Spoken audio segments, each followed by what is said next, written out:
नमस्कार मैत्रिणींनो, आज आपण मशीनवर अशा प्रकारे सुंदर हुक आणि लूप कसे बनवायचे ते बघूया. चला तर मग. आपल्या हाताच्या डाव्या साईडच्या बाजूला हुक पट्टी जोडणार आहोत. त्याआधी गळ्याला गळापट्टी लावून घेतली. आता 2 इंचाच्या अशा 2 पट्ट्या घ्यायच्या. एक पट्टी आपण नेहमी जोडतो तशीच वरच्या साईडनं ठेवून शिवून घ्यायची.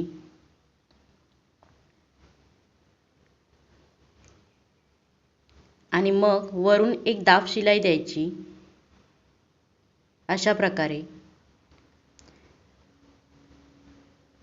दुसरी पट्टी अर्धा इंच फोल्ड करून जोडलेल्या पट्टीवर थोडं अंतर ठेवून पिनअप करून घ्यायचं.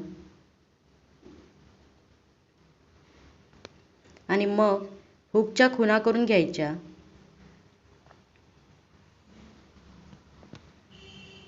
शिवून घेऊया.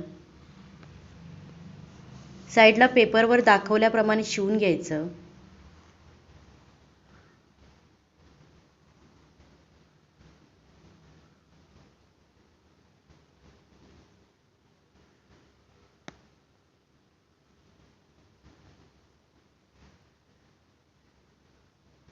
बघू शकता जसं पेपरवर दाखवलंय तसंच इथे शिवून घेतलंय. आता दोन्ही पट्ट्यांच्या मध्ये छोटा गॅप दिसेल तिथे हुक फिक्स करायचा आहे. त्याआधी सर्व हुक वर उचलून घ्यायचे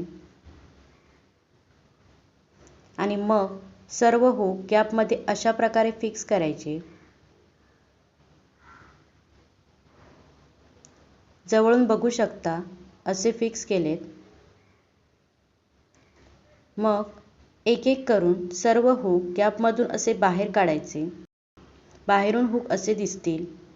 आता कडेने एक्स्ट्रा सोडलेला कपडा आत दुमडून पट्टी फोल्ड करायची.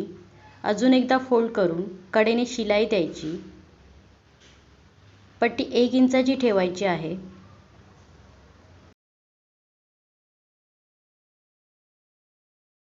अशा प्रकारे मशीनवर हुक बनवून घेतले.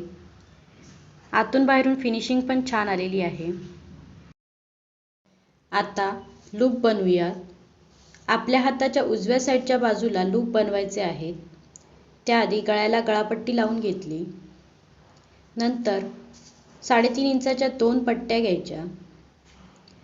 अस्तरची पट्टी आणि साडी पीसची पट्टी दोन्ही पट्ट्या कडेने जोडून घेऊया.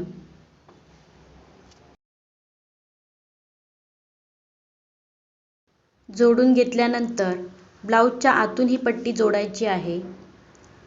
पट्टी दोन्ही साईडनं एक्स्ट्रा सोडून शिवून घेऊया. शिवून घेतल्यानंतर वर खाली एक्स्ट्रा घेतलेली पट्टी आत फोल्ड करून पट्टी बाहेरून फोल्ड करायची. मार्जिनला कव्हर करून घ्यायचं आणि मग वरून शिलाई द्यायची.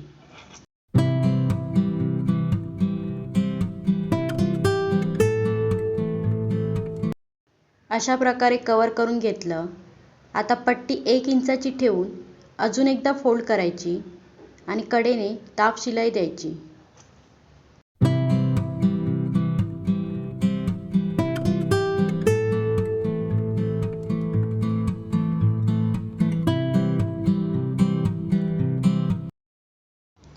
दाब शिलाई देऊन घेतली.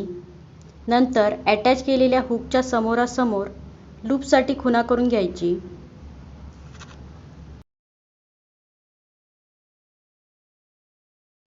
अशा खुणा केल्यावर इथे दाखवल्याप्रमाणे शिवून घ्यायचं.